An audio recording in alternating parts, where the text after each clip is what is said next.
Bueno, continuamos con nuestra próxima exposición, que corresponde a nuestro querido amigo, ingeniero aeronáutico, señor Fernando Mujica Fernández, ¿verdad? Él es ingeniero aeronáutico de la Academia Politécnica Aeronáutica de la Fuerza Aérea de Chile. Posee un Master of Science en Ingeniería Nuclear del Massachusetts Institute of Technology, obtenido en el año 1991. Postítulos de Diseño y Análisis de Misiones Espaciales de Microcosm Incorporated, curso de Diseño de Ingeniería de Sistemas de Vehículos Espaciales de la AIAA, y una experiencia laboral en lo que está haciendo hoy día, del año 2007 a la fecha, como consultor independiente, que es lo que queremos que nos comente hoy día, en áreas como cargado de control de mantenimiento de las empresas de Servicios Aéreos Forestales Limitadas en Santiago, Servicio Aéreo Regional Limitada en Puerto Montt, SAM Archipiélagos Limitada en Puerto Montt, Servicios Aeronáuticos Alerce Limitada también en Puerto Montt, representante técnico de los Centros de Mantenimiento Aeronáutico de Aerotransportes Araucanía Limitada en Temuco, Servicio Aéreo Regional Limitada Puerto Montt, Servicios Aeronáuticos Alerce Limitada Puerto Montt.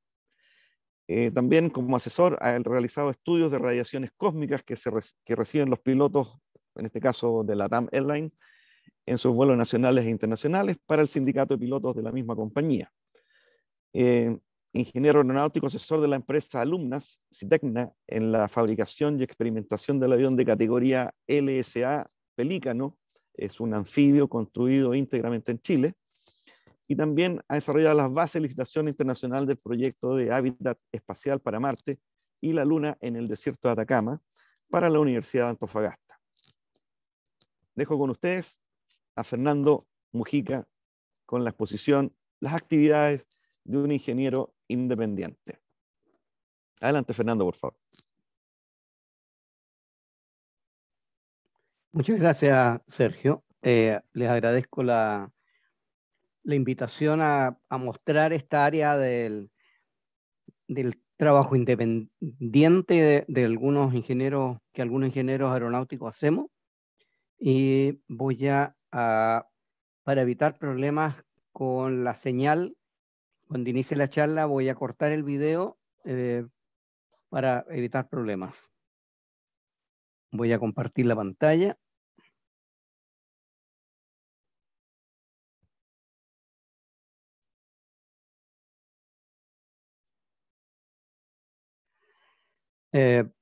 Buenas Ahí la estamos viendo, tardes Fernando. a todos. ¿Mm? ¿Se ve bien? Sí, se ve bien. Ya.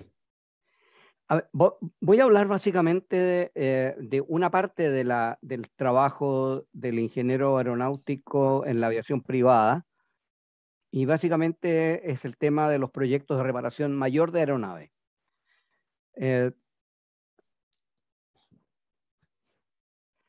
¿Dónde nos desempeñamos los ingenieros aeronáuticos en Chile? Esta es una clasificación propia hecha para esta presentación. Básicamente en la aviación del Estado. Nos desempeñamos en la Fuerza Aérea, en el Ejército, en la Armada, en Carabineros, en la PDI y en la Dirección de Aeronáutica. Ese es donde la mayoría de los ingenieros aeronáuticos en Chile que cuando trabajan en el área de la aviación estatal. En el área de la aviación privada hay, a mi juicio, dos grandes grupos de trabajo. Uno en las líneas aéreas DAN 121 o las líneas aéreas grandes, LATAM, Sky, JetSmart y otras más que trabajan en esa área. Me da la impresión que también está en esa, no sé si está en esa área DAP de Punta Arenas. Bueno, básicamente una gran cantidad también de los colegas trabajan en las líneas aéreas. Y hay un grupo que es el que yo marqué ahí con el círculo rojo, son las empresas aéreas que hacen trabajos aéreos de acuerdo a la DAN 137, a la norma 137, y también transporte de pasajeros que hacen trabajos con la DAN 135, que son básicamente empresas pequeñas incluso algunas de ellas que son empresas muy pequeñas, que el dueño a su vez es el único piloto, ¿cierto? Hasta empresas un poco más grandes en el cual hay un grupo mayor de pilotos, e incluso esas empresas tienen sus propios centros de mantenimiento. También está la aviación business o de empresas grandes, que son empresas aéreas, pero vuelan básicamente para dar servicio a sí mismos. Está la aviación general, que es gente que tiene, como decía, haciendo un símil a lo que decía Loreto, que tienen helicópteros o aviones que los usan para ellos mismos. No sé, una empresa que quiere transportar a su personal a ciertas obras, etcétera, entonces genera su propia empresa aérea. Y la aviación deportiva, básicamente los clubes aéreos, que son y han sido siempre un semillero un semillero de pilotos y de aviadores en general que están interesados en trabajar en el tema de la aviación. La gracia de la aviación deportiva es que la gente aprende a volar ahí y si tiene mucho interés, se compra un avión en conjunto con otras personas, etc.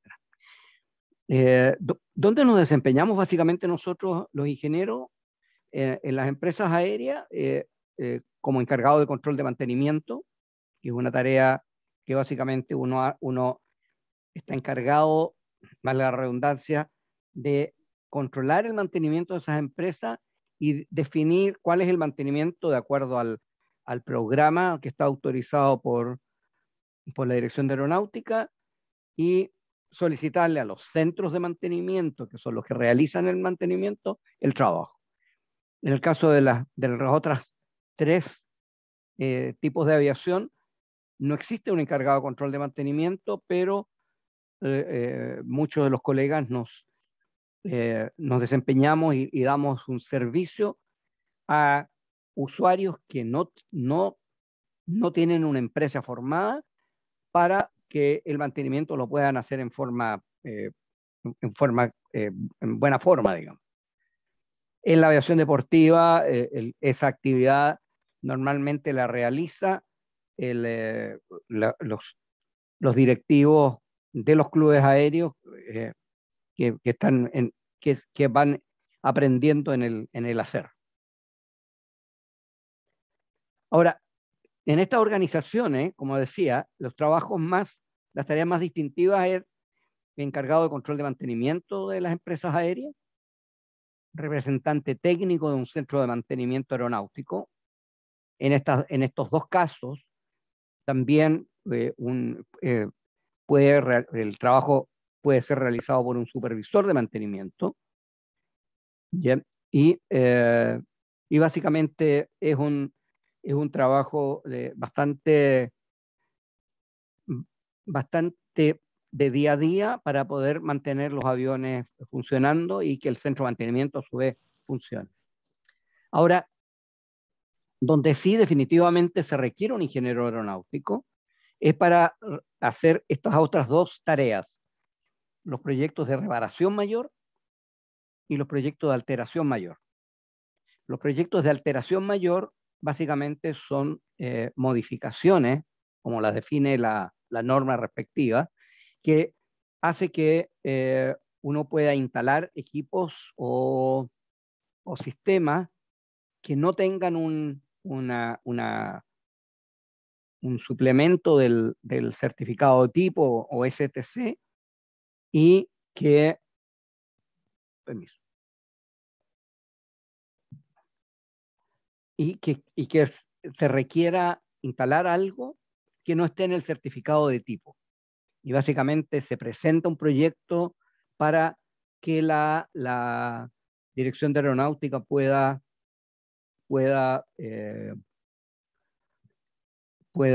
autorizarlo.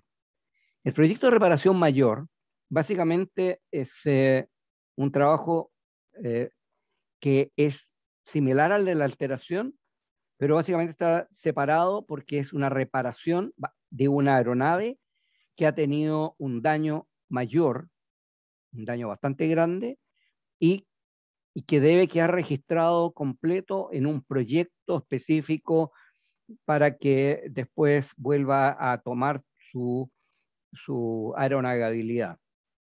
Y aquí básicamente la idea es hacer reparaciones ya sea estructurales y también reparaciones de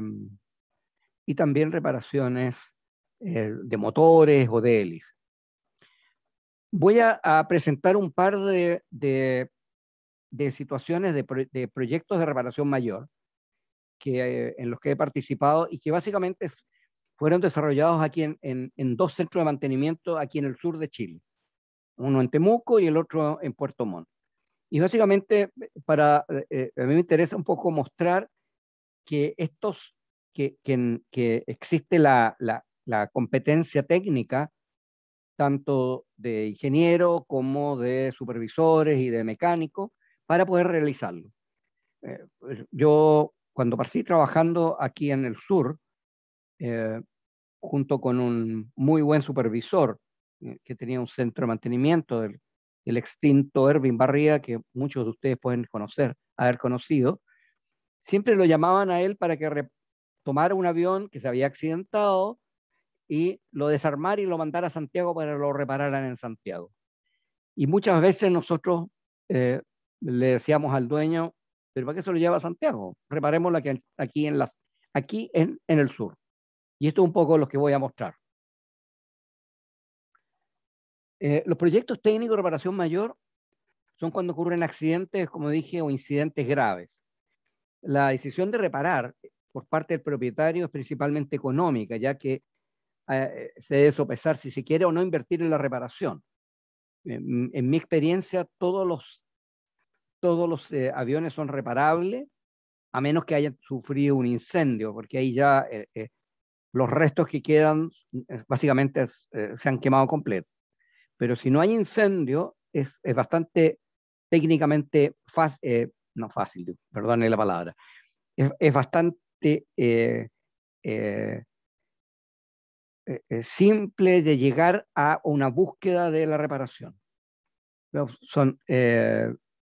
Y es un problema solamente de qué partes comprar o no, qué partes estructurales se pueden comprar y además, obviamente, tener un buen equipo de mantenimiento, tanto estructuristas como mecánicos, para poder hacerlo. Son proyectos muy interesantes técnicamente, ya que se analiza caso a caso. Ningún accidente es igual, ¿ya? Y hay que presentar soluciones económicas y también aceptables a la DGAC para, como le dije yo, para volverla aeronavegable. Vamos a partir con la primera caso, un Cessna 207 de matrícula chilena que tiene un STC, una modificación, al cual se le instaló un motor Rolls-Royce 250 y que por lo tanto es con turbina. Tuvo un accidente el año 2009 estando estacionado en un aeródromo en La Pampa, Argentina. Como ustedes pueden ver, así quedó con daños bastante serios en el cono de cola, en el estabilizador vertical, horizontal y en las alas. El proyecto lo tomé yo y junto con el supervisor en el centro de mantenimiento que estaba, bueno, lo primero que se hizo obviamente fue recuperar el avión y transportarlo desde La Pampa, Argentina, hasta Puerto Montt. La parte más crítica era el cono de cola. Ustedes pueden ver que el cono quedó completamente dañado. Cuando uno lo mira, digamos, esta era la parte más complicada. Las alas tenían daños normales, pero está bastante complicada. La decisión básicamente fue reparar el cono de cola, cambiar los estabilizadores, comprarlo, porque estaban bastante dañados y no tenía, y económicamente salía mejor comprar un estabilizador afuera. Y entonces básicamente esta era la parte más complicada. Lo primero que, para poder reparar el fuselaje, en el manual de mantenimiento decía que uno podía comprar el jig. Obviamente Cessna nos dijo, nosotros no hacemos jig, no los vendemos, pero no logramos conseguir, compramos un plano llamado Attach Points and Centerline Locations para el 207, lo que nos permitió definir las coordenadas de los principales puntos en los cuales debíamos fijar el fuselaje. Las marras inferiores del montante del ala, a ambos lados del avión, la marra trasera del ala y la barra trasera del estabilizador vertical. Y con eso diseñamos un jig de esta forma. La gracia es que el plano nos daba las tres posiciones, tres coordenadas. La coordenada longitudinal, la estación, la coordenada vertical, que era el waterline, y la baseline, que era la coordenada desde el eje del avión hacia ambos lados. Y de esa manera lo construimos en acero y logramos montar, aquí podemos ver la parte delantera del fuselaje del avión, en la parte donde va los montantes del ala, arriba en la parte trasera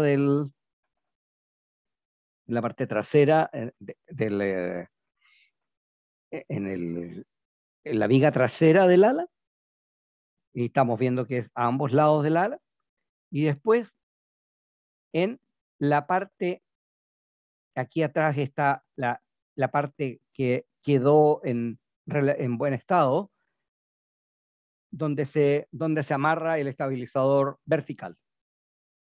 De esa manera, lo que se hizo fue montar y logramos entender logramos verificar que el avión quedó, quiero ir para atrás,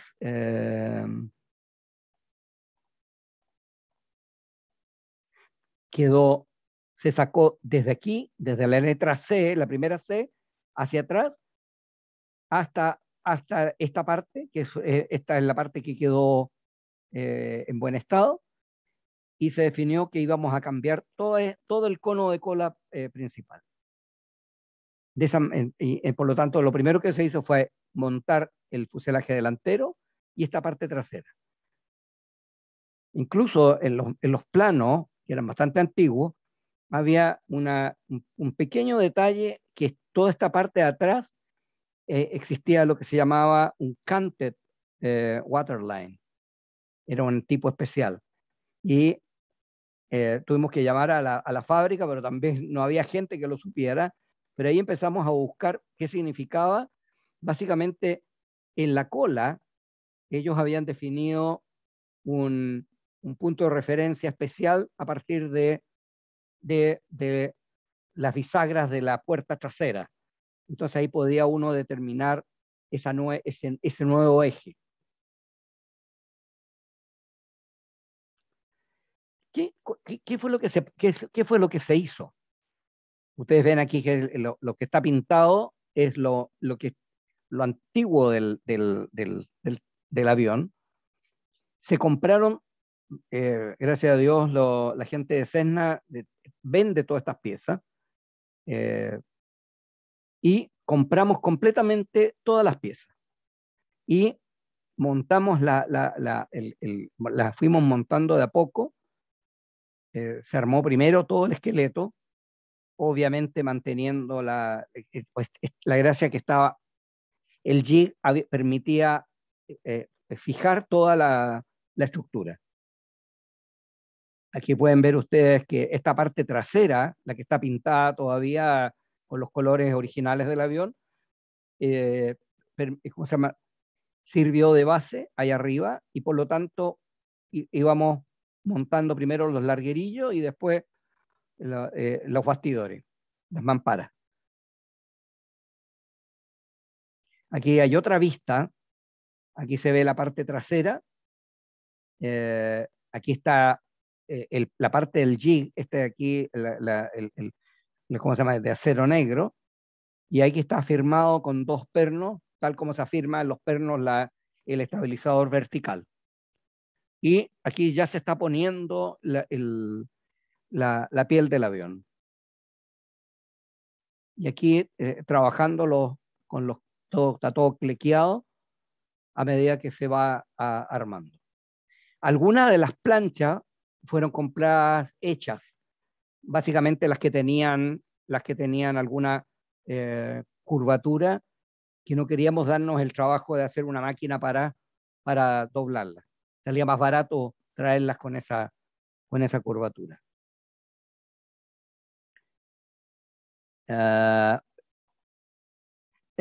¿Cuál es el punto aquí? Mi experiencia es que con un buen proyecto, uno puede presentarlo y puede recuperar un avión relativamente como los aviones, digamos, monomotores, con bastante certeza, siempre y cuando uno haga un buen proyecto y tenga además buenos mecánicos. Porque ese es el único punto, esa es la única punto que se puede realizar. Hay que tener además muy buena infraestructura porque obviamente en el sur la humedad afecta mucho cuando uno está trabajando. Ese es el punto. El segundo caso es de un Beech 200.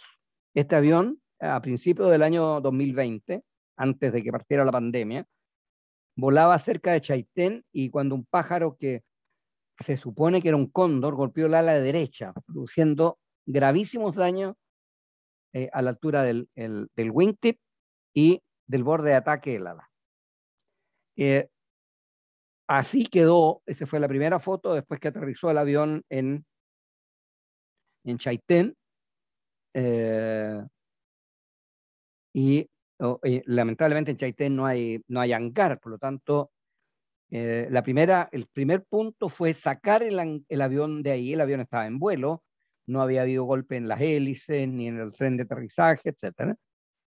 Y se hizo un proyecto de reparación provisional para poder transportar el avión en un vuelo ferry hasta la base donde íbamos a repararlo.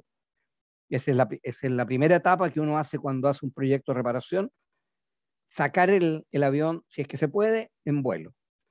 Y acá entonces lo que se hizo fue, aquí ya en el mismo Chaitén, llevamos al estructurista y empezamos a limpiar, a sacar y el máximo de daño. Todavía están los restos del cóndor ahí.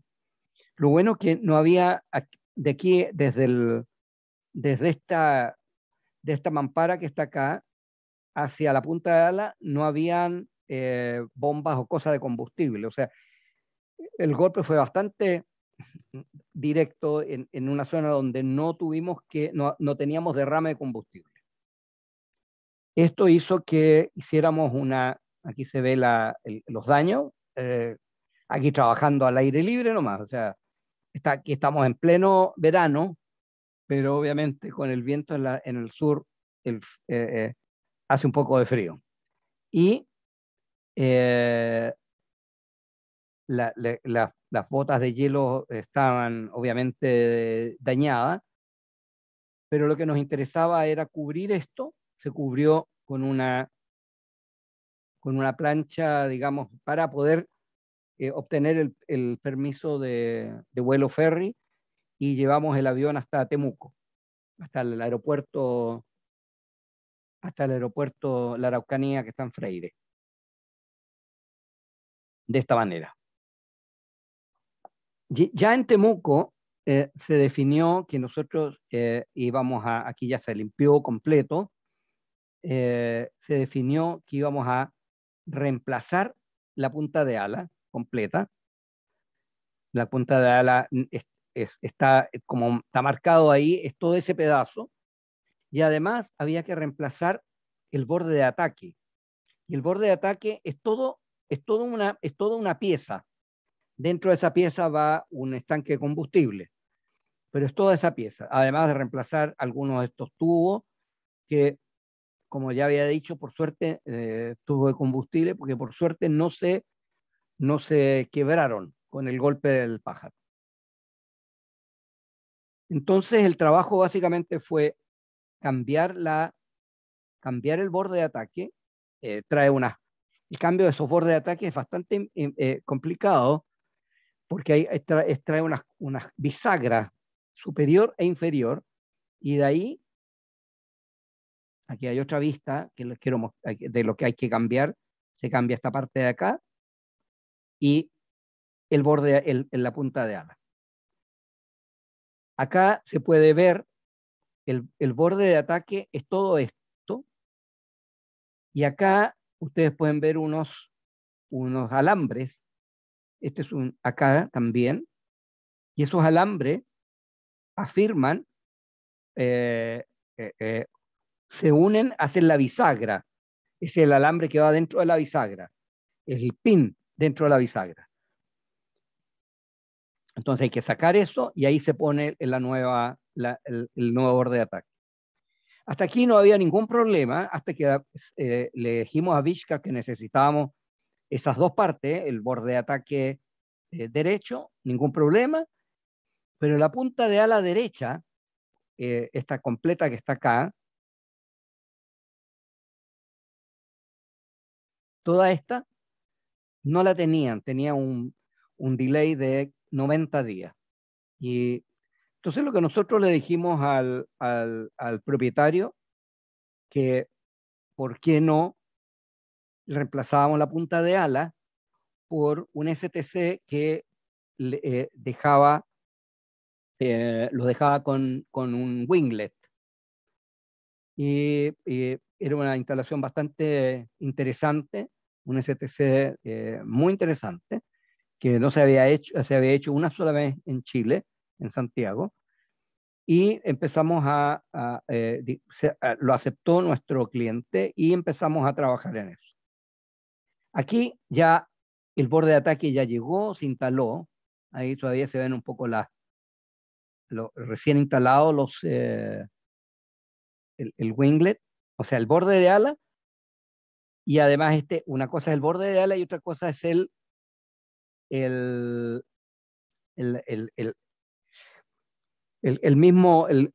la cobertura del borde de ala. Por suerte no se había dañado, es una de las cosas que revisamos después de sacar esto. La viga estaba en perfecto estado. Bueno, tuvimos que sacar la bota y obviamente teníamos que volverla a instalar después. Acá vemos el sector de la bota. Está repintado porque aquí va a venir la instalación de la bota, y aquí se nota el sector que se cambió del borde de ataque en la punta. Este es el winglet, el que se instaló. Ahora, obviamente había que cambiar, si se cambiaba había que instalarlo también en el ala izquierda. ¿Ya? El STC venía con esto impecable. Claramente este pedazo de punta de ala, que es similar al otro, es mucho más reforzado para poder soportar la parte del winglet que tiene este tema. Aquí se ve cuando instalamos la parte de la punta de ala, que es nueva, y el winglet va casi, digamos, con un par de... va muy fácilmente colocada. La parte complicada es instalar esta, y aquí podemos ver cómo quedó instalada. Hay que tener mucho cuidado, bueno, y hay muchas comprobaciones, porque hay que alinear muy bien los planos. Entonces hay todo un tema de precisión que se hizo para alinear los planos y vienen con unas herramientas especiales también, que tuvimos que arrendar al operador para poder instalarlo. Y acá podemos ver bueno, el equipo que trabajó con nosotros y ahí quedó ya instalado. Y este avión está volando sin ningún problema. Y con esto quería mostrarles básicamente,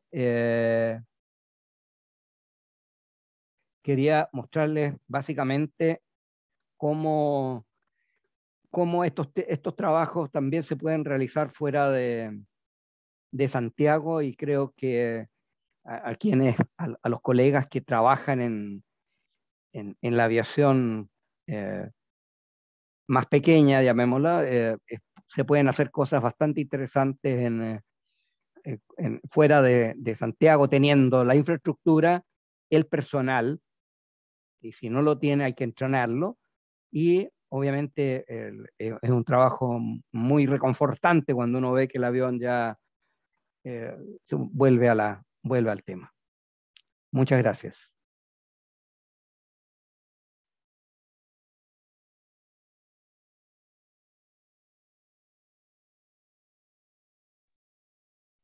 Fernando, muchas gracias, muy interesante tu exposición. Sergio tiene un problema de conexión, por eso tomo la palabra yo. Ya. Muy interesante tu exposición. Ahí apareció Sergio. Sí, no te preocupes, Sergio, te paso Fernando. entonces Vale, muchas gracias. Me he quedado en el meeting, estaba viendo los otros temas. Muchas gracias, Fernando. Realmente nos ha mostrado muy bien cómo se trabaja en el mundo privado, ¿verdad? Y evidentemente, sobre todo en la zona sur, donde hay operaciones de vuelo, que más operaciones de vuelos tiene a través del aeródromo La Paloma en Puerto Montt. Indudablemente que eso también demuestra el esfuerzo que hay que hacer como empresarios y como ingeniero también para mantener operativos todas las aeronaves. Tengo aquí unas preguntas. Carlos Ruiz dice, súper interesante el trabajo expuesto, felicitaciones. Pregunta, ¿cómo ves a la nueva generación de ingenieros para poder recibir desafíos como el PTRM del 207 que presentaste? Hago la pregunta ya que en general para este tipo de proyectos de reparación siempre salen los mismos nombres de ingenieros y de estructuristas. Bueno, gracias por la pregunta. Exactamente, ese es el problema. Yo veo que hay poca... Primero voy a hablar de los estructuristas primero. Todos estos trabajos los he hecho con el mismo estructurista, desde el 2009 hasta ahora. Si ese estructurista se nos enferma o quiere salir de vacaciones, no se puede reparar. Porque lamentablemente, por muchos estructuristas que hayan, y hemos probado otras personas, hay que tener este estructurista que es básicamente José Belli y sus hermanos, un grupo de hermanos. El que trabaja con nosotros en el sur es José Belli. Es un estructurista que es muy, podríamos llamarlo casi un artista. Es casi un artista, o sea, es una persona que logra entender cuáles son los trabajos que hay que hacer y tiene muy claras las cosas que se pueden hacer. Entonces es un complemento muy bueno. Lamentablemente, hemos tratado todos estos años, hablando desde el 2008 hasta la fecha, de entrenar gente. Entrenar gente tanto estructuristas de la Fuerza Aérea o mecánicos que vienen, mecánicos ayudantes, pero hay un tema de que mucha gente cree mucha gente cree que es llegar y ganar plata. Entonces, no les gusta entrenarse. O sea, aquí lo que falta es el tema del maestro aprendiz. Eso es lo que nos está faltando. Y es un tema complicado. O sea, yo veo que en el momento que estos maestros, son casi maestros estructuristas, ya dejen de trabajar, va a costar mucho tener a alguien con esa capacidad, porque tiene que tener una capacidad, digamos, no solamente saber remachar, y saber entender los planos, saber entender muchas cosas, y eso se logra con el tiempo. En el caso de los colegas, yo creo que ahí estoy un poco más claro de que puede haber más gente, hay más gente y hay muchas más personas que trabajan en esto. Incluso yo voy a decir, claro, yo no soy, o sea, los actuales ingenieros son bastante más expertos en efectuar por ejemplo, de alteraciones, cálculos estructurales, etcétera, que es lo que soy yo, digamos. Pero, pero creo que hay más gente. Lo ideal es empezar, es tratar de que cuando si uno encuentra que hay algún mecánico que le interesa el tema, tratar de ayudarlo a que se incorpore a algunos CMAs que hacen este tipo de trabajo. Es mi sugerencia. Perfecto, Fernando. Tenemos también aquí una última pregunta que está, Jaime Corona nos pregunta, digamos, la frecuencia con que se producen este tipo de accidentes con pájaros en el sur. ¿Ya? Básicamente, si es muy recurrente, digamos, que tenga que estar trabajando en este tipo de reparaciones. A ver, con los pájaros en el sur, bueno, tú te acuerdas, Sergio, cuando estábamos en Punta Arenas, teníamos muchos accidentes con pájaros en los aviones de la Fuerza Aérea, digamos, pero en la aviación civil es un poco distinto. Este accidente pasó básicamente porque iba metido en una nube despegando parece que de Futaleufú, y el pájaro yo creo que no vio al avión nomás, porque normalmente los aviones son relativamente lentos y es como se llama, no chocan mucho, pero sí hay más accidentes porque se les olvida bajar el tren, porque, no sé, son de ese tipo de accidentes. Bueno, Fernando, agradecerte tu participación hoy día. Esto tenía un objetivo bien claro, que era mostrar justamente la experiencia de personas como tú, que están trabajando por muchos años ya también en la aviación general, ¿verdad? Y mostrarle a los que están estudiando ingeniería aeronáutica o aeroespaciales, digamos, cuál es la experiencia del que tiene y se quema las pestañas, digamos, en proyectos como los que tú has mostrado el día de hoy. Así que agradecerte sinceramente por tu participación y también por mostrarnos estos casos, digamos, que son relativamente, dejan muy clara cuál es la labor del ingeniero, digamos, que tiene que estar supervisando y también gestionando este tipo de reparaciones que se hacen en la aviación general. Muchas gracias. Muchas gracias además por todo. Vale.